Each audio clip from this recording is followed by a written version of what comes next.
நான் ரசித்த கவிதைகள் என்று பேசுவது எளிது. நான் எழுதிய கவிதைகள் என்று பேசுவது எளிது. நான் சுவைத்த கவிதைகள் என்று பேசுவது எளிது. என்னை எழுதிய கவிதைகள் என்ற தலைப்பை நான் வேண்டுமென்றே கொடுத்தேன். ஏனென்றால் இந்த தலைப்பில் பேச வேண்டுமென்றால் ஒரு மனிதனுக்கு தான் என்ற கர்வம் அழிய வேண்டும். இந்த தலைப்பில் பேச வேண்டுமென்றால் ஒரு மனிதன் தான் படித்த மொழியை மறந்துவிட்டு தான் வேறு தன் மொழி வேறு என்று ஆகாதபடி இந்த சபைக்கும் தனக்கும் அத்வைதமாகி பேசுகிற ஒரு நிலையை அவன் எய்த வேண்டும். அப்போதுதான் அவன் இந்த தலைப்பில் ஆழ புகுந்து கரையாமல் வெளியேற முடியும் என்று நான் நம்புகிறேன். நண்பர்களே, உங்களில் பலர் கவிதை எழுதக்கூடியவர்கள், உங்களில் பலர் கவிதைக்கு முதல் எழுத்து எழுதியிருப்பவர்கள், உங்களில் பலர் நாளைக்கு எழுதலாமா என்று இன்று யோசித்துக் கொண்டிருக்கிறவர்கள், அல்லது நேற்று எழுதிய கவிதையை இன்று காலையில் வாசித்து விட்டு இதைவிட சிறந்த ஒன்றை எழுத எனக்கு தெரியாதா என்று உள்ளுக்குள்ளே சிந்தித்துக் கொண்டிருக்கிறவர்கள். அதனால் உங்களோடு நான் என்னுடைய சில அனுபவங்களை பகிர்ந்து கொள்ள வேண்டும் என்று ஆசைப்படுகிறேன். சில பேர் சொல்கிறார்கள், இன்றைய இளைஞர்களுக்கு தமிழ் தெரியவில்லை, தமிழ் மீது நாட்டம் இல்லை, தமிழ் எங்களுக்கு அந்நியமாக இருக்கிறது, இவர்கள் தமிழ் என்றால் இலக்கண குறிப்பு என்று நினைத்துக் கொண்டிருக்கிறார்கள், இவர்கள் தமிழ் என்றால் ஈறுகட்ட எதிர்மறை பெயரச்சம், இன்னிசை அளபடை, சொல்லிசை அளபடை, உயிர்வரின் உக்குரல் மெய்விட்டோடும் இந்த சூத்திரங்கள் என்று தமிழை நினைத்துக் கொண்டு அஞ்சிக் கொண்டிருக்கிறார்கள். இளைஞர்களே, மாணவர்களே, எழுத்தாளர்களே, புதிய படைப்பிலக்கியவாதிகளே, நாளை மலரப்போகும் இன்றைய மொட்டுக்களே, நாளை எழுதப் போகும் இன்றைய கவிதையின் சிந்தனைகளே, உங்களை பார்த்து ஒன்று சொல்கிறேன், தமிழ் உங்களுக்கு அந்நியமல்ல. நீங்கள் பிறக்கும் போதே உங்கள் நாவில் பிறந்த மொழி உங்கள் தாய்மொழி தமிழ். நீங்கள் கேட்டு வளர்ந்த மொழி தமிழ். உங்களை இயக்குகிற மொழி தமிழ். உங்கள் உதிரத்தில் கலந்து உணர்வில் கரைந்த மொழி தமிழ். ஒரு மனிதன் தாய்மொழியில் பேசி, தாய்மொழியில் எழுதி, தாய்மொழியில் வாழ தொடங்குகிற வரைக்கும் கூட சரி, ஆனால் தாய்மொழியில் சிந்திக்கிறானா என்பது மிகப்பெரிய கேள்வி. தாய்மொழியில் எவன் சிந்திக்க தொடங்குகிறானோ அவன்தான் தாய்மொழிக்கு நன்மை செய்து தாய்மொழியின் பெருமையை தனக்குள் ஊற்றிக் கொள்கிறான் என்று பொருள். 18 வயதுக்கு உட்பட்டவர்கள் எப்படி சிந்திக்கிறார்கள் தெரியுமா? நாங்கள் ஒரு கவிதை போட்டி வைத்தோம். அந்த கவிதை போட்டிக்கு தலைப்பு என்ன தெரியுமா? கல்லறை வரிகள் என்று கொடுத்தோம். கல்லறை வரிகள் என்ற தலைப்பில் யார் யாருடைய கல்லறையில் என்னென்ன எழுதலாம் என்று ஒரு போட்டி அறிவித்தோம். இந்த போட்டி தலைப்புக்கு மூலம் அலெக்சாண்டர். அலெக்சாண்டர் தன் 32ஆம் வயதில் மரிக்க போகிறான். ஒரு மனிதன் தன்னுடைய மரணத்தை முன்கூட்டியே உணர முடியும் என்று ஓர் ஐரோப்பிய பழமொழி உண்டு. You can smell your own death என்று ஒரு ஆங்கில மொழி உண்டு. நீ உன் மரணத்தை முன்கூட்டியே உன்னால் நுகர முடியும் என்பது அதன் பொருள். அலெக்சாண்டருக்கு தெரிந்து விட்டது, நாளை காலை சூரிய உதயத்தில் நான் இருக்க மாட்டேன் என்று தெரிந்து விட்டது. படைத்தலைவரை அழைத்தான். அழைத்து விட்டு சொன்னான், நாளை காலை சூரியன் உதிக்கும், நான் இருக்க மாட்டேன், இறந்து போவேன். உனக்கு ஒரு வேண்டுகோள். என்னது? என் உடலை மாசிடோனியா மண்ணுக்கு நீங்கள் சுமந்து செல்ல வேண்டும். நான் பிறந்த மண்ணில் நான் அடக்கம் செய்யப்பட வேண்டும். ஆனால் சவப்பெட்டியை தூக்கிச் செல்கிற போது என் கைகள் இரண்டும் சவப்பெட்டிக்கு வெளியே இருக்குமாறு பார்த்து கொள்ளுங்கள் என்று சொன்னான். ஏன் அரசே, ஏன் அப்படி? ஏன்? அது உண்மையை சொல்லுங்கள். ஏன் உங்கள் கைகள் இரண்டும் வெளியே இருக்க வேண்டும்? அலெக்சாண்டர் சொன்னான், இந்த உலகம் முழுவதையும் வென்று முடித்து இனிமேல் வெல்லுவதற்கு நாடு இல்லையே என்று கவலைப்பட்ட அலெக்சாண்டர் கூட போகும்போது வெறுங்கையோடு போனான் என்பதை இந்த உலகம் தெரிந்து கொள்ளட்டும். அதற்காக என் கைகளை இந்த உலகம் காணுமாறு என் உள்ளங்கைகள் விரிந்திருக்குமாறு, என் உள்ளங்கை இரண்டும் வான் பார்த்திருக்குமாறு, அதில் ஒன்றும் இல்லை என்பதை இந்த உலகம் உணருமாறு என் கைகளை சவப்பெட்டிக்கு வெளியே வைத்து என்னை கொண்டு செல்லுங்கள் என்று சொன்னான். இதுதான் அந்த கவிதைக்கு மூலம். அலெக்சாண்டர் கல்லறையில் பொறிக்கப்பட்ட வரி, இந்த உலகம் முழுவதும் போதாது என்றவனுக்கு இந்த கல்லறை குழி போதுமானதாக இருக்கிறது. இதுதான் அலெக்சாண்டர் கல்லறையில் பொறிக்கப்பட்ட வாசகம். 18 வயதுக்கு உட்பட்ட இளைஞர்களுக்கு, பள்ளி இறுதி கல்லூரி தொடக்கத்தில் இருக்கிற மாணவ கண்மணிகளுக்கு இந்த போட்டியை அறிவித்தோம். குடிகாரன் கல்லறையில் எழுதினால் என்ன எழுதலாம்? ஒரு தொழிலாளியின் கல்லறையில் எழுதினால் என்ன எழுதலாம்? ஒரு விலைமகளின் கல்லறையில், ஒரு நடிகையின் கல்லறையில், ஒரு அரசியல்வாதியின் கல்லறையில் எழுதினால் என்ன எழுதலாம்? 2 வரிகளுக்கு மிக கூடாது. புது கவிதையில் திருக்குறள் என்று சொல்லி தலைப்பை கொடுத்தோம். கொட்டி குவிந்து விட்டன கவிதைகள். அப்போது நான் வேடிக்கையாக எழுதினேன், காதலர்களும் கவிஞர்களும் மட்டும் இல்லாமல் இருந்திருந்தால் நாட்டின் தபால் இலாக்கா நஷ்டத்திலேயே ஓடிக்கொண்டிருந்திருக்கும். காதலர்களாலும் கவிஞர்களாலும் மட்டும்தான் தபால் இலாக்கா இயங்கிக் கொண்டிருக்கிறது, லாபத்தில் இயங்கிக் கொண்டிருக்கிறது. தபாலையும் தந்தியையும் கடிதங்களையும் அதிகம் பயன்படுத்துகிறவர்கள் காதலர்களும் கவிஞர்களும் தான் என்று சொன்னேன். கொட்டி குவிந்து விட்டன கவிதைகள். அதை பிரித்து எடுப்பது பெரும்பாடாகிவிட்டது. அதில் குடிகாரன் கல்லறையில் ஒருவன் எழுதினான். யோசிச்சு பாருங்க, யாருக்கு தமிழ் தெரியாது என்கிறது இந்த நாடு? எந்த இளைஞனுக்கு தமிழ் தெரியாது என்கிறது இந்த நாடு? அவன் எழுதினான், குடிகாரன் கல்லறையில் தண்ணீரில் மிதந்தவன் தரையில் மூழ்கிவிட்டான். தண்ணீர்னா எந்த தண்ணி? அந்த தண்ணி. அந்த தண்ணியில் இவன் மிதந்தான், தரையில் மூழ்கிவிட்டான். நாங்கள் வாய்விட்டு சிரித்து வாழ்த்தினோம். இரண்டாவது, தொழிலாளியின் கல்லறையில் இங்கும் கூட இவன் கரையான்களால் சுரண்டப்படுகிறான்.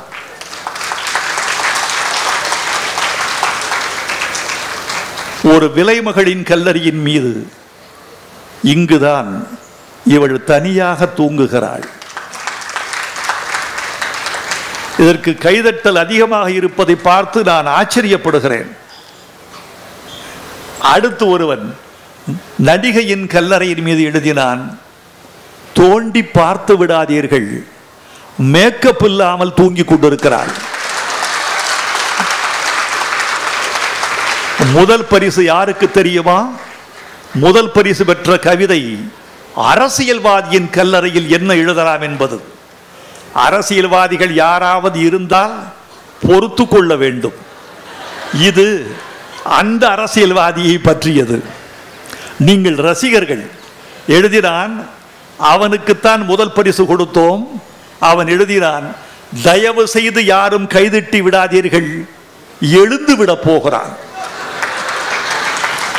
கைதட்டல் சத்தம் தான் மாலை நேரத்து சங்கீதம். அரசியல்வாதிக்கு சில்லறையின் சத்தத்தை விட கைதட்டல் சத்தத்தில் ஒரு மயக்கம் இருக்கிறது. ஒரு பேச்சாளன் ஒரு மேடையில் பேசிக் கொண்டிருக்கிற போது ஒரு மெல்லிய சிரிப்பலை, ஒரு மெல்லிய கரவொலி, ஒரு மெல்லிய பரவசம், அண்ணாந்து பார்க்க அதிசயம், ஆஹா என்கிற ஒற்றை சொல், இச்சு கொட்டுகிற சத்தம், இவைகளெல்லாம் இருந்தால் ஒரு பேச்சாளன் தன் பேச்சை நிறுத்திவிட மாட்டான். ஏனென்றால் இந்த ஒலிபெருக்கியில் என்ன தெரியுமா வசதி? இந்த ஒலிபெருக்கியில் பேசுகிறவனுக்கு மட்டும்தான் யாரும் எதிர்த்து பேசுவதில்லை, இந்த ஒலிபெருக்கியும் எதிர்த்து பேசுவதில்லை. அதனால் இந்த ஒலிபெருக்கியை பேச்சாளரும் அரசியல்வாதியும் நேசிக்கிறார்கள். இப்போது சொல்லுங்கள் தோழர்களே, யாருக்கு தமிழ் தெரியாது? 18 வயதுக்கு உட்பட்ட இளைஞனுக்கு சில ஆண்டுகளுக்கு முன்னால் நாங்கள் வகித்த கவிதை போட்டியில் இத்தனை பெரிய சிந்தனை தெரிப்புகள் வந்து விழுந்தன. ஏனென்றால் நமது பாரம்பரியம் பெரிது, நமது சொல்லாடல் பெரிது. நமது சொல்லாடலுக்கு 3000 ஆண்டு தொடர்ச்சி இருக்கிறது. அதனால் நீங்கள் யாரும் கவிதை எழுத அஞ்ச வேண்டாம். கவிதையோ கட்டுரையோ சிறுகதையோ நாவலோ எது வேண்டுமானாலும் எழுத வேண்டும்.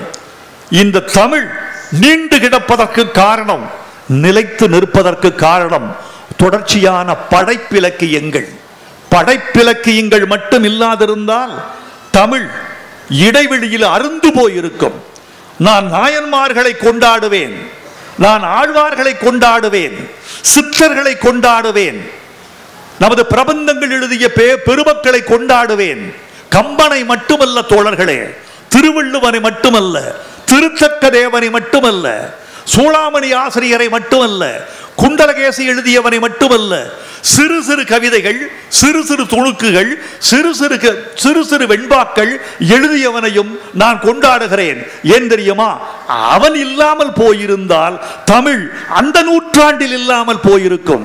தமிழ் ஒரு வீசுகிற காற்றை போல, தமிழ் கடலில் வீசுகிற அலைகளை போல, தமிழ் ஒரு வானத்தின் தொடர்ச்சியை போல, வானம் போல, காற்றை போல, கடல் அலைகளை போல, காலத்தின் நீட்சியை போல. காலம் என்றாவது இடையீடுபட்டதுண்டா? மழையால், புயலால், வெயிலால், பனியால், யுத்தத்தால், மரணத்தால், சந்திர சூரியர்கள் தங்களை கண்மூடி கொண்டதனால் என்றாவது காலம் நின்று போனதுண்டா? காலத்தை போன்றது தமிழ்.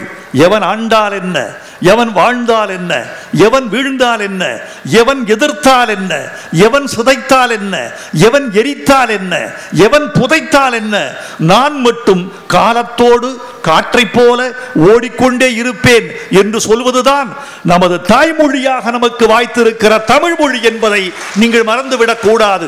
இந்த பேச்சின் முடிவில் சில கவிதைகளை தொய்த்தோம். இந்த பேச்சின் முடிவில் வைரமுத்து சில மேற்கோள்களை தந்துவிட்டு போனான். இந்த பேச்சின் முடிவில் வைரமுத்துவின் உடல் மொழி நன்றாக இருந்தது என்று பேசிவிட்டு போனால் அது என் பேச்சுக்கு தோல்வி. எது வெற்றி என்றால், இந்த பேச்சின் முடிவில் வைரமுத்து எழுது என்று எனக்கு எழுதிவிட்டு போனான். நாளை நீயும் ஒரு கவிஞன் என்று எனக்கு உறுதி சொல்லிவிட்டு போனான். நாளை நீயும் ஒரு பேச்சாளன் என்ற வீரத்தை விதைத்து விட்டு போனான் என்று இருந்து, உங்களில் ஒரு கவிஞன், ஒரு சிறுகதையாளன், ஒரு நாவலாசிரியன், ஒரு படைப்பாளன் கொழுந்து விட்டு வந்தால், எழுந்து நின்று வந்தால், அதுதான் இந்த பேச்சுக்கு வெற்றி என்று நான் கருதுவேன். நீங்களும் அப்படியே கருத வேண்டும். முதலில் எழுதுவதற்கு எது தேவை என்று நான் கருதினேன் என்றால், எழுதுவதற்கு மொழி வேண்டும் என்று கருதுவது இரண்டாம் நிலை. நான் கண்டறிந்த என்னை எழுதிய முதல் கவிதை எதுவென்றால், என்னை எழுதிய முதல் கவிதை ஒலி. என்னை எழுதிய முதல் கவிதை காட்சி. என்னை எழுதிய முதல் கவிதை வட்டார மொழி. என்னை எழுதிய முதல் கவிதை பறவையின் கிரீச்சிடல். என்னை எழுதிய முதல் கவிதை சொட்டு சொட்டாய் சொட்டிக் கொண்டிருக்கிற மழையின் தொடர்ச்சி. இவைகள்தான் மொழி எனக்கு அறிமுகமாவதற்கு முன்னால் என்னை கவிதை எழுதச் சொன்னவைகள். என்னை எழுதிய கவிதைகள் ஒரு ஆட்டின் சத்தம், பசுவின் கதறல், கன்றின் குரல், மழையின் ஒலி, மேகத்தின் இடி, ஒரு மொட்டு மலர்கிற சத்தத்தை கேட்க விட வேண்டும் என்று ஒரு சின்னஞ்சிறு வயதில் நான் எவ்வளவு துடித்திருக்கிறேன் தெரியுமா? மொட்டு மலர்கிற ஆசை வேண்டும், மொட்டு மலர்கிற சத்தம் கேட்குமா?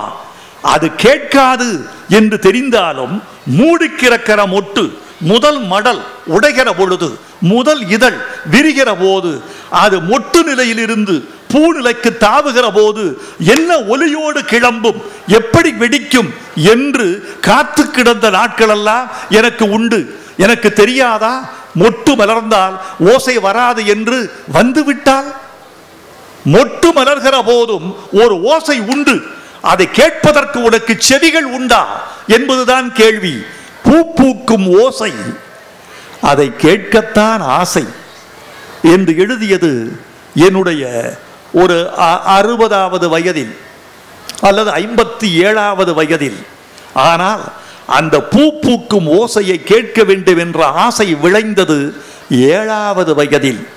7 வயதில் நான் நெஞ்சுக்குள் முடிந்து வைத்திருந்த ஆசையை 57வது வயதில் இந்த உலகுக்கு உடைத்து கொடுக்கிறேன். எனவே கவிதை எழுத வேண்டுமென்றால் முதலில் நீங்கள் சேமித்து வைக்க வேண்டும். ஒலியை, மொழியை, அனுபவத்தை, காட்சியை நீங்கள் எனக்கு சேமித்து வைக்க வேண்டும். வானவில் வானத்தில் வந்து வந்து போகிறதே, அது யார் எழுதிய கவிதை? மேகங்கள் இந்த மலைகளை மூடி மூடி கலைகின்றனவே, அது யார் எழுதிய கவிதை? ஒரு பூ தரையில் விழுகிற போது ஓசையில்லாமல் விழுகிறதே, அது யார் எழுதிய கவிதை? மூங்கில் இலையின் நுனியில் ஒரு மழை சொட்டு தேங்கி நிற்கிறதே, அது யார் எழுதிய கவிதை? இந்த கவிதைகளை எல்லாம் நீங்கள் சேகரித்துக் கொள்ள வேண்டும். எனது முதல் கவிதை என்ன தெரியுமா? இந்த உலகத்தை பார்த்து நான் அடைந்த ஆச்சரியம். இது மிக முக்கியமாக இளம் தோழர்கள் குறித்துக் கொள்ள வேண்டும் என்றால் நான் சொல்வதை குறித்துக் கொள்ளுங்கள். ஆச்சரியம் என்றைக்கு வந்ததோ அன்றைக்கே நீ கவிஞரை முதல் கவிதை எழுத தொடங்கி விட்டாய். ஆச்சரியம் தீர்ந்து போகிற போது உன் கவிதை தீர்ந்து போகிறது, உன் வாழ்க்கை தீர்ந்து போகிறது. ஆகவே இளம் கண்மணிகளே, நீங்கள் 90 வயது இருக்கலாம், 110 வயது இருக்கலாம், இப்போது உங்கள் வயது 22, 23 இருக்கலாம், 103 வயது வரை நீங்கள் வாழலாம். 23 வயதில் உங்களுக்கு இருக்கிற ஆச்சரியம் 103வது வகையிலும் வேறு வேறு வழிகளில் இயங்கினால் உங்களுக்கு மரணம் இல்லை. ஆச்சரியம் தீர்ந்து போகிற போது இதயம் முதலில் இறந்து போகிறது. இதயத்தின் முள் இறப்பு முதல் இறப்பு, உடம்பின் இறப்பு இரண்டாவது இறப்பு, இந்த உலகத்தின் மறப்பு மூன்றாவது இறப்பு. ஒரு மனிதனுக்கு 3 மரணங்கள் இருக்கின்றன. ஆச்சரியம் தீரும் போது வருகிற மரணம் முதல் மரணம், உடம்பு அழிகிற போது வருகிற மரணம் இரண்டாவது மரணம், அவன் கடைசி மனிதனால் இந்த மண்ணில் மறக்கப்படுகிற போது வருகிற மரணம் மூன்றாம் மரணம். இந்த 3 மரணங்களில் எதுவும் நேராமல் பார்த்து கொள்வது உங்கள் சாமர்த்தியம். காலம் உங்களை 2ஆம் மரணத்திற்கு ஆளாக்கும். ஆனால் 2ஆம் மரணம் நேருகிற வரைக்கும் முதல் மரணம் நேராமல் பார்த்து கொள்கிறவனுக்கு இந்த பூமியில் மறதியே வாராது. அவனுக்கு 3ஆம் மரணம் கிடையவே கிடையாது என்பதை எண்ணிக்கொள்ளுங்கள். இப்போது நான் எப்ப தெரியுமா முதல்ல ஒரு கவிதையை பார்த்து இதுதானா கவிதை என்று நினைத்தேன் தெரியுமா? வானத்தை பார்க்கிறேன், ஒரு நிலா, ஒரு முக்கால் நிலா வானத்தில் மிதக்கிறது. கீழே பார்க்கிறேன், எங்கள் தோட்டத்து புல்வெளியில் புல்லின் நுனியில் ஒரு பனித்துளி எப்போது விழலாம், அது தற்கொலையா கொலையா என்று சொல்ல முடியாது. காற்று தட்டிவிட்டால் அது கொலை, தானே விழுந்தால் தற்கொலை.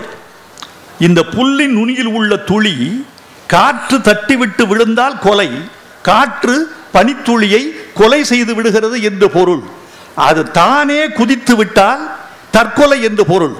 இந்த புல்லின் நுனியில் தூங்குகிற பனித்துளியை பார்த்தேன், வானத்தை பார்த்தேன். மேலே இருப்பது ஒரு வட்ட நிலா, கீழே இருப்பது ஒரு வட்ட பனித்துளி. இது பனித்துளி, அது நிலா என்று பார்க்கிற வரைக்கும் நான் வைரமுத்து, வடுகவட்டியில் பிறந்த ஒரு வைரமுத்து, விவசாய குடும்பத்தில் வாழ்ந்து கொண்டிருக்கிற வைரமுத்து, 7ஆம் வகுப்பு படித்து கொண்டிருக்கிற ஒரு வைரமுத்து. வைரமுத்து எப்போது கவிஞனானான் தெரியுமா? இந்த பனித்துளியையும் நிலாவையும் மாற்றி பார்க்க ஆரம்பித்த போது. இந்த பனித்துளியை பார்க்கிறேன், இது புல்லின் நுனியில் தொங்கிக் கொண்டிருக்கிற நிலா. நிலாவை பார்க்கிறேன், வானத்தில் ஆடிக்கொண்டிருக்கிற பனித்துளி. அது பெரிய பனித்துளி, இது சின்ன நிலா என்று எப்போது எனக்கு ஆச்சரியம் தோன்றியதோ, எப்போது என்னை மீட்டெடுத்தேனோ, பழைய காட்சிகளுக்கு உள்ளே காட்சிகளுக்கு வெளியே வேறு ஓர் உலகம் இருக்கிறது என்பதை நான் எப்போது கண்டிருந்தேனோ, அந்த பனித்துளி என்ன எழுதியது, அந்த நிலா என்ன எழுதியது, இரண்டையும் மாற்றி போட்ட போது பனித்துளியை வானத்தில் எறிந்தேன், நிலாவை தரைக்கு இழுத்தேன். எரிந்த பனித்துளியும் இழுத்த நிலாவும் வைரமுத்துவை கவிஞனாக எழுதின. பிறகு லட்சியம் இல்லாதது கவிதையா என்று பார்த்தேன். எல்லாம் சின்ன வயதிலேயே பாரதி, பாரதிதாசன், கலைஞர், கண்ணதாசன் என்றெல்லாம் படித்த போது தமிழுக்கு பக்கத்தில் நான் வந்தேன்.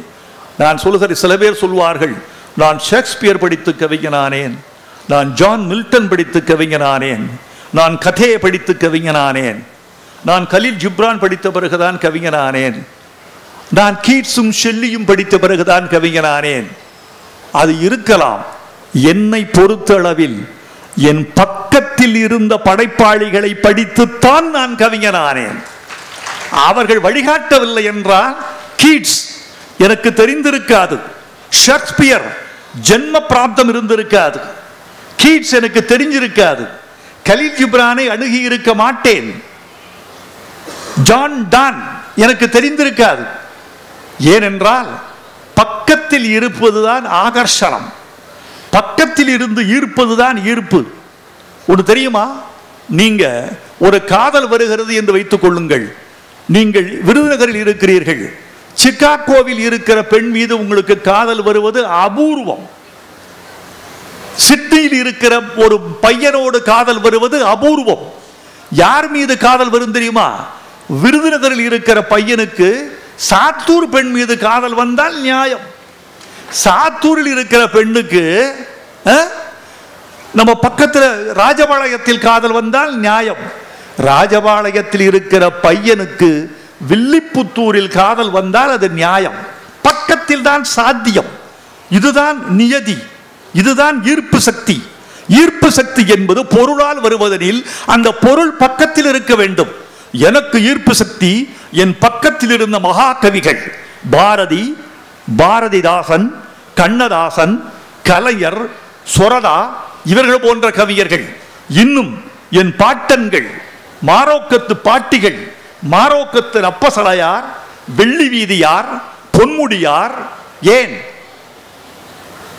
புலமுற்று துஞ்சிய குள்ளி விளவனை பாடிய புலவர்கள், கபிலர், பரணர், இவர்களெல்லாம் எனக்கு ஆசான்கள். தமிழ் கவிதை எழுத நினைக்கிற பெருமக்களே, உங்களுக்கு ஒரு ஆசை. உங்களுக்கு 3000 ஆண்டு சொத்து இருக்கிறது.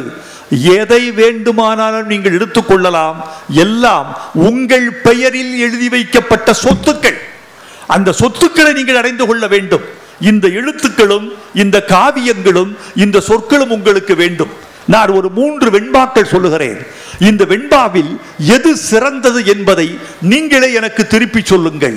அது சொல்லிவிட்டால் உங்களுக்கே தோன்றிவிடும் ஏன் சிறந்த கவிதை என்று நான் வைரமுத்துவுக்கு சொன்னேன் என்பதை நீங்களே கண்டறிந்து விடுவீர்கள்.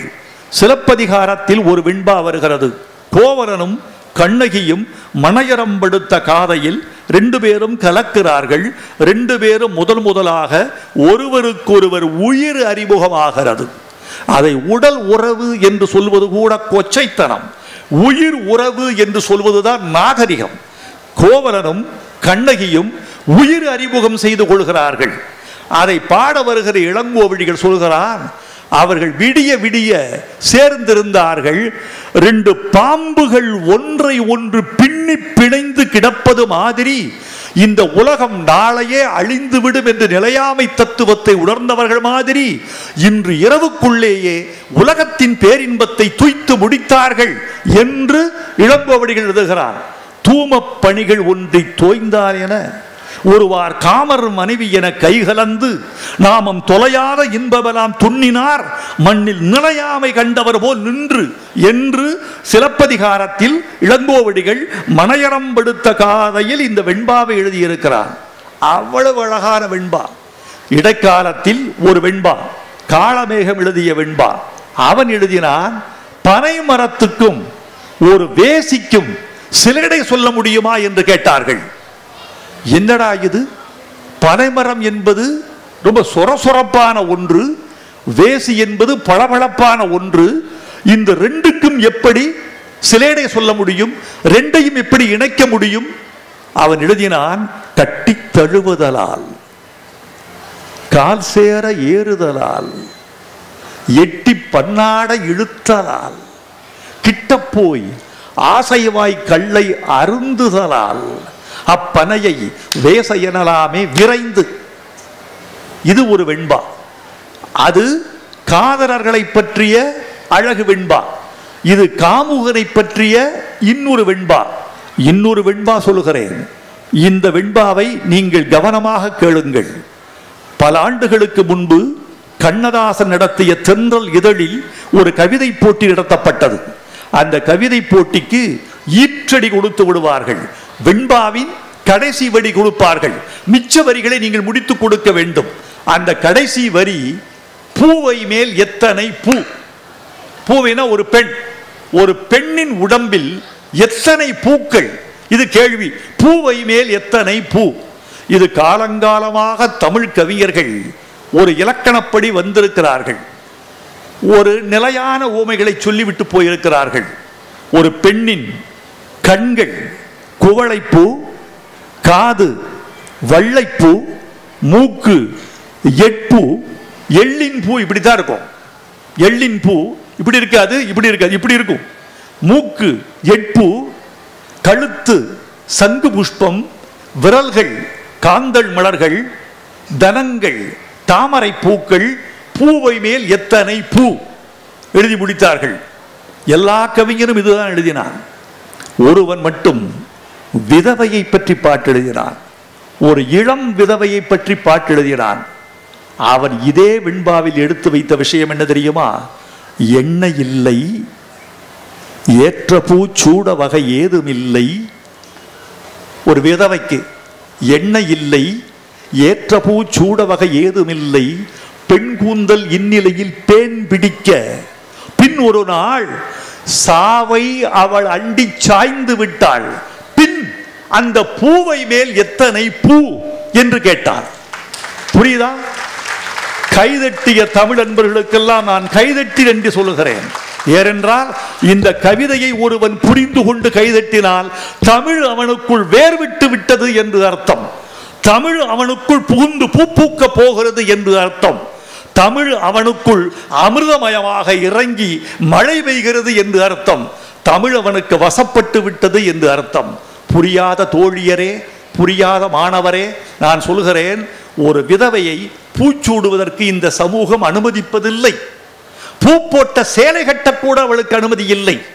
திருமண வீட்டுக்கு பூவோடு செல்வதற்கு அவளுக்கு வாய்ப்பில்லை.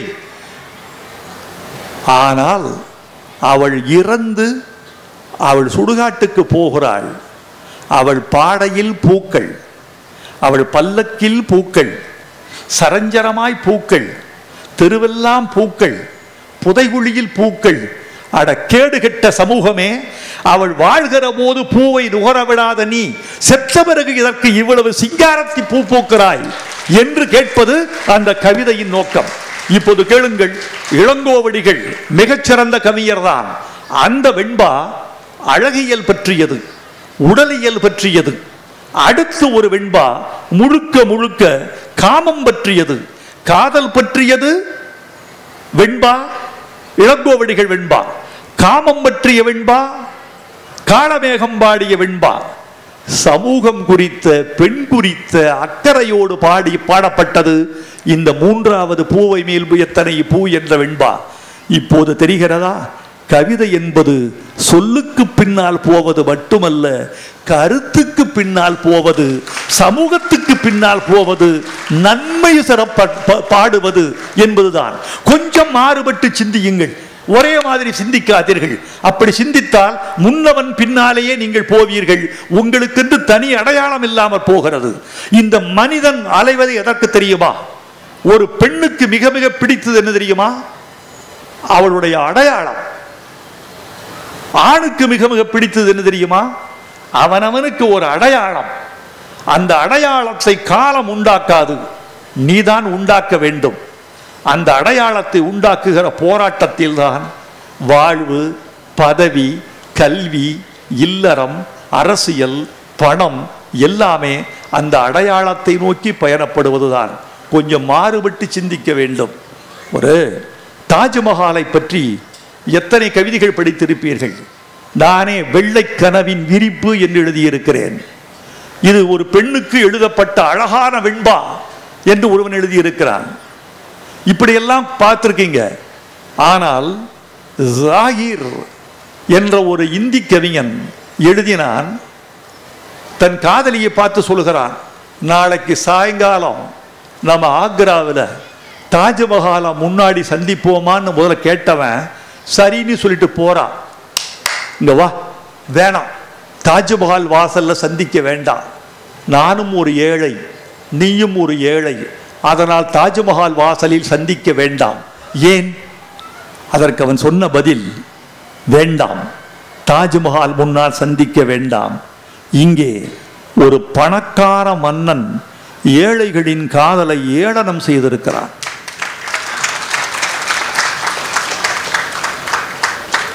எவ்வளவு ரசிப்புத்தன்மை உள்ள கூட்டம், எவ்வளவு மகிழ்ச்சி உங்கள் முகங்களில். இது எது கொடுக்கும்?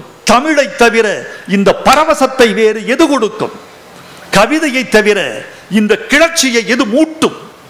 இது ஒரு இனிப்பு நெருப்பு, இது உங்களை வாழ வைக்கும் விஷம்.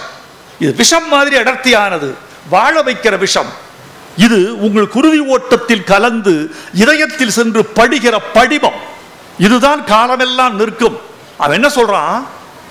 ஷாஜகானுக்கு பணம் இருந்தது, மக்கள் வரிப்பணத்தை திரட்டினான், தன் காதலிக்கு ஒரு பெரிய கோட்டை கட்டி விட்டு போயிருக்கிறான்.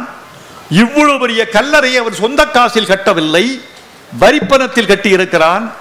என் காதல் ஷாஜகான் காதலை விட குறைந்தது அல்ல, ஆனால் தாஜ்மஹால் கட்ட எனக்கு ஏது வரிப்பணம்?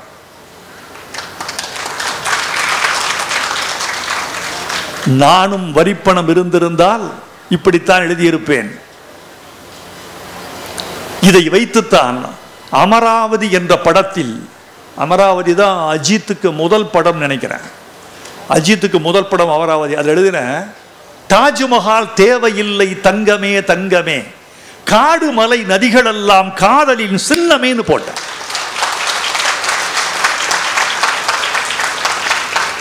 மேற்கு தொடர்ச்சி மலையை பார், அது நம்முடைய காதலின் சின்னம்னு வச்சுக்க.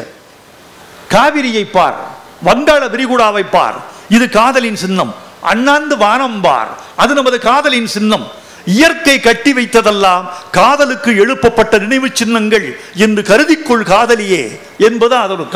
தாஜ்மஹால் தேவையில்லை தங்கமே தங்கமே, அன்னமே அன்னமே, காடு மலை நதிகளெல்லாம் காதலின் சின்னமே என்று முதல் வரி போட்டேன். அதுதான், நீங்க காதலிப்பதற்கு ஷாஜகான் வேண்டியதில்லை, கருப்பசாமி போதும். காதலிப்பதற்கு மும்தாஜ் தேவையில்லை, பார்வதி போதும். முனியம்மா போதும். மும்தாஜ் வேண்டாம், முனியம்மா போதும். ஷாஜகான் வேண்டாம், சர்வேஸ்வரன் போதும். அப்படி இருந்தால் போதும். காதல் என்பது பொது உணர்ச்சி, காதலுக்கு சின்னம் என்பது தனி உணர்ச்சி. அது ராஜாராணி காதல். எங்க காதல் குறைந்ததல்ல. எப்படி சிந்திச்சிருக்கான் பாருங்க. இந்த கவிதையை நான் கல்லூரியில், பச்சையப்பன் கல்லூரி மாணவனாக இருந்த போது வாசித்தது இப்போது நினைத்தாலும் அதே கிளர்ச்சி, அதே பரவசம், அதே எழுச்சி, அதே ஒரு இன்பம். உங்களுக்கு சொல்லுகிற போது நான் எத்தனை பேருக்கு சொல்லியிருப்பேன் தெரியுமா? எவனுக்காவது கவிதையின் மீது காதல் இருந்தால் இந்த கவிதையை நான் திணிக்காமல் விட்டதில்லை. இத்தனை பேருக்கு சொல்லி இருக்கிறேன். ஆனாலும் இந்த விருதுநகர் மேடையில் உங்களுக்கு சொல்லுகிற போது இப்போதுதான் நான் முதலாக இந்த கவிதையை சொல்லுகிறேன் என்பது மாதிரி சொல்லுகிறேன். காரணம், உங்கள் எழுச்சி, என் உணர்ச்சி, இந்த இரண்டுக்குமான சங்கமம் தான் இந்த உணர்ச்சி என்பதாக நான் நினைக்கிறேன். சங்க இலக்கியம் படிச்சுட்டு வந்து எழுதுங்க. சங்க இலக்கியம் படிக்காமல் எழுதாதீங்க. இந்த வைகை செல்வன் இருக்கிறார், இவர் அடிக்கடி கட்டுரை எழுதுவார் தினமணியில். நல்ல கட்டுரையாக இருந்தால் உடனே ஒரு முன்னாள் அமைச்சர் கட்டுரை எனக்கு நல்ல விஷயத்தை பாராட்டாமல் விட்டால் இதயம் கனக்கும்.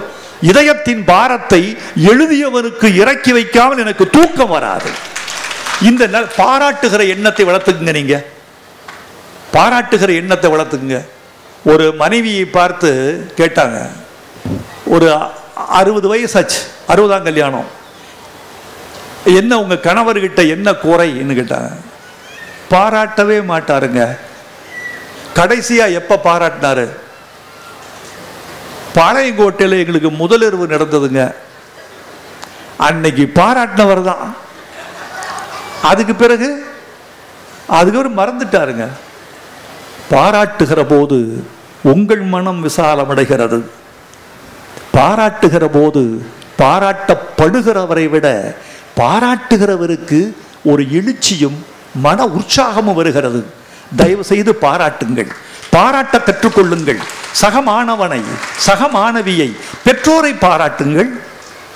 நன்றாக பாடம் சொல்லி கொடுத்தால் உங்கள் ஆசிரியரை பாராட்டுங்கள். உங்களை மீறி ஒரு மாணவி முதல் மார்க் வாங்கிவிட்டால் அவளை கூப்பிட்டு பாராட்டுங்கள். அப்படி பாராட்டினால்தான் உங்கள் வளம் மேலும் வளரும், உங்கள் இதயம் மேலும் விரியும் என்பதாக நான் கருதுகிறேன். பாராட்டி பழகுங்கள் தமிழர்களே, தமிழச்சிகளே, தமிழ் இளைஞர்களே, பாராட்டி பழகுங்கள். நான் பாராட்டினேன். ஒரு பாட்டு, சங்க இலக்கிய பாட்டு, நான் இதை சொல்லாமல் இருக்கவே முடியாது உங்களுக்கு. இந்த பாட்டு என்ன தெரியுமா? ஒருத்தி அழகி, இவ்வளவுதாங்க செய்தி. ஒருத்தி அழகி, இதை எப்படியெல்லாம் சொல்லலாம்? நான் சொன்ன மாதிரி அவள் கூந்தலில் இருந்து பாதம் வரை வர்ணிக்கலாம். 2 விதமான வர்ணனை இருக்கு. ஒரு தமிழ் இலக்கியத்தில் இலக்கணம் ஒன்று இருக்கு.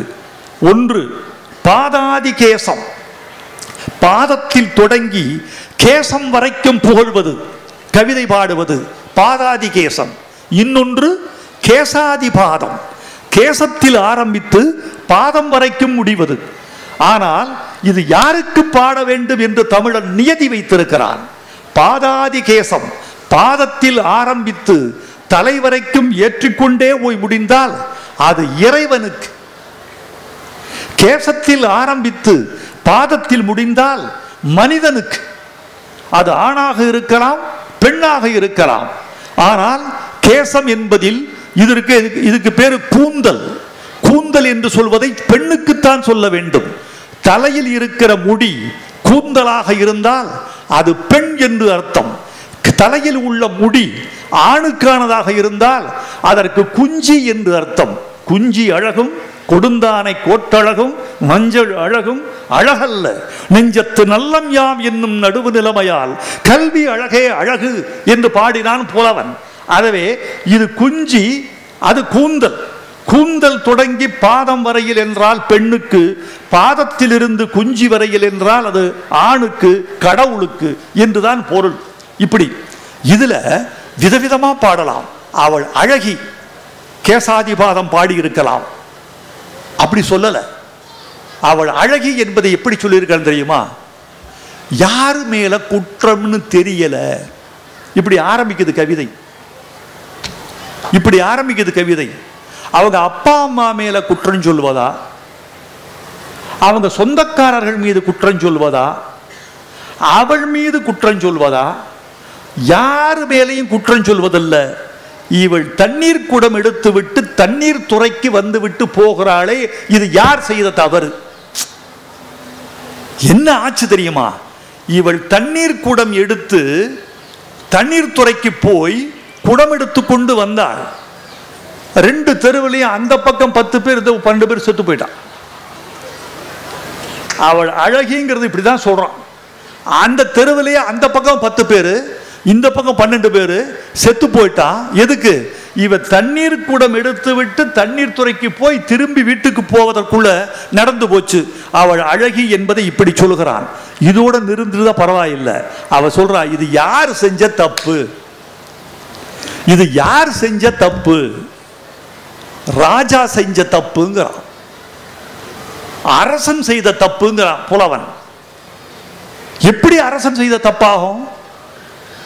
அந்த காலத்துல மத யானை தண்ணிக்கு விட போவாங்க ஆத்துக்கு. மத யானை 2 பாகர்கள் பிடித்துக்கிட்டு தண்ணிக்கு விட போவாங்க, தண்ணீர் துறைக்கு. அப்படி மத யானை தண்ணீர் துறைக்கு போகிற போது அரசன் முரசறைவானான். மதையான தண்ணி குடிக்க வருது, மதையான தண்ணி குடிக்க வருது, எல்லாரும் ஓடி போயிருங்க, எல்லாரும் வீட்டுக்குள்ள போயிருங்க, மதையான மிதிச்சாலும் மிதிச்சிடும், நீங்க செத்தாலும் செத்துருவீங்க, ஓடி போயிருங்க, ஓடி போயிருங்க என்று முரசறை வைப்பானாம் அரசன். அட பாவி, யானைக்கு முரசடித்த நீ இந்த பெண்ணுக்கு ஏண்டா முரசடிக்காம விட்ட? நீயும் தவறில்லை. அடியே பெண்ணே, உன்மீது தப்பில்லை. நின்னை புறங்கடை போதர விட்ட நுமரும் தவறிலர். உன்னை வெளியே அனுப்பிச்சு விட்டாங்களே உங்க அப்பா அம்மா, அவங்க மீதும் தப்பு இல்லை. வேற யார் மீது தப்பு? நிறை அழி கொல் யானை, நிறை அழி கொல் யானை, நிறை அழிந்து தன் சுயம் இழந்து கொல்லக்கூடிய மதம் பிடித்த யானை நீருக்கு விட்டாங்கு தண்ணீர் துறைக்கு விடுகிற போது பறையறைந்து விடுவாயே அரசே, பறையறைந்து விடுவாயே, பறையறைந்து அல்லது செல்லற்க என்ன இறையே தவறுடையான். நீ இவள தண்ணீர் துறைக்கு வருகிறாள், எங்க தேன்மொழி தண்ணிக்கு வர்றா, ஜனங்களே இளைஞர்களே ஜாக்கிரதை, ஓடி ஒளிஞ்சுக்குங்க, செத்துருவீங்க என்று அவன் பறை அறிவித்திருக்கணும். அல்லது டிவியிலேயாவது ஒரு விளம்பரம் போட்டிருக்கணும். அப்படி போட்டிருந்தா தான் நீங்க தப்பிச்சிருப்பீங்க. இறையே தவறுடையான். சங்க இலக்கிய பாட்டுங்க. 2000 ஆண்டுகளுக்கு முன்னால் எங்கள் தமிழச்சி ஒருத்தி பேரழகு கொண்டவள், ஆளை கொலை, அதாவது நான் ஆள் குடிக்கும் அதரங்கள் ஒரு பார்த்த போட்டேன், ஞாபகம் இருக்கா உங்களுக்கு? ஆள் குடிக்கும் அதரங்கள் அதிசயமே, அதிசயம் பாட்டில் ஆள் குடிக்கும் அதரங்கள். மற்ற அதரங்கள் எல்லாம் டீ குடிக்கும், காஃபி குடிக்கும், பெப்சி குடிக்கும், கொக்கா கோலா குடிக்கும், கரும்பு ஜூஸ் குடிக்கும், சாத்துக்குடி சாறு குடிக்கும். இவள் அதரங்கள் ஆள் குடிக்கும், ஆளையே ஜூஸா குடிச்சிருவா. அப்படிப்பட்ட அதரங்கள் உள்ளவள். இப்படிப்பட்ட ஒரு அழகிய தமிழச்சியை அங்கே 2000 ஆண்டுகளுக்கு முன்பு சித்தரித்து காட்டுவதற்கு இறைவன் மேல், தலைவன் மேல், அரசன் மேல் பழி சொல்லி பாட்டெழுதிய குடி தமிழக்குடி. இதிலிருந்து வந்தவர்கள் நீங்கள்.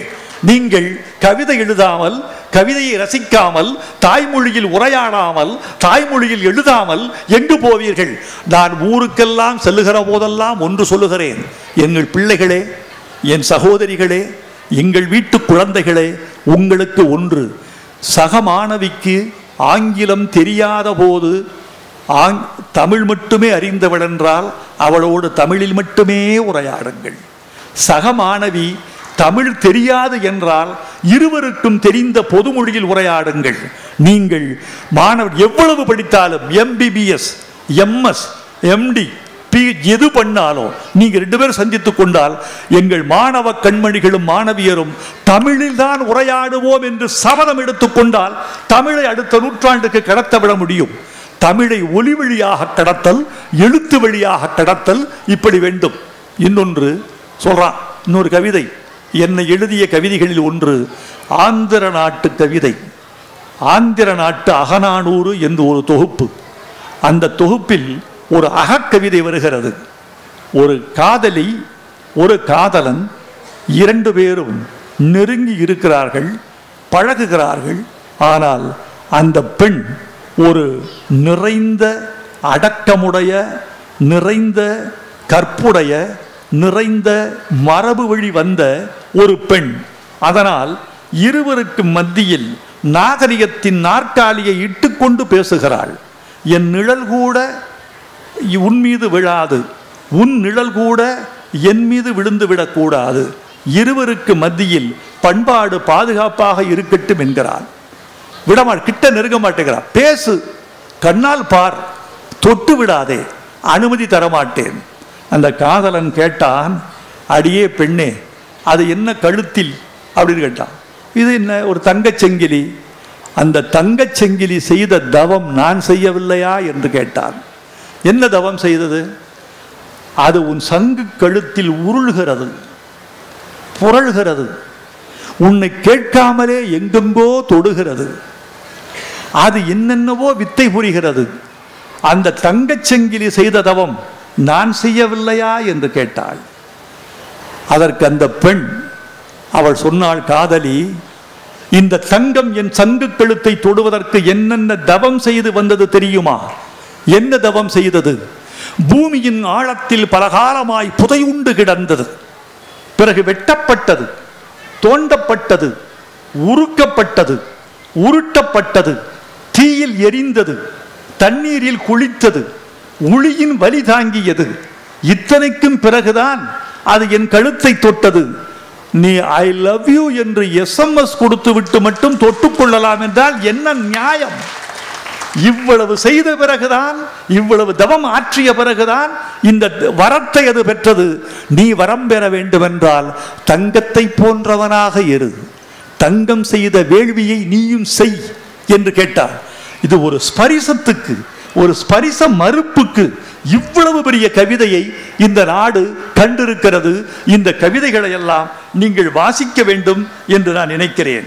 நண்பர்களே, உங்களுக்கு ஒரு சொல், நீங்கள் பாரதிதாசனை படியுங்கள், பாரதியாரை படியுங்கள், கண்ணதாசனை படியுங்கள், கலைஞரின் உரைநடையை படியுங்கள்.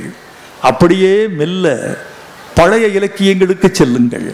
பழைய இலக்கியத்திலிருந்து புதிய இலக்கியத்திற்கு வருவதற்கு மாறாக புதிய இலக்கியத்திலிருந்து நீங்கள் பழைய இலக்கியத்திற்கு பயணம் செய்வதுதான் நன்றி.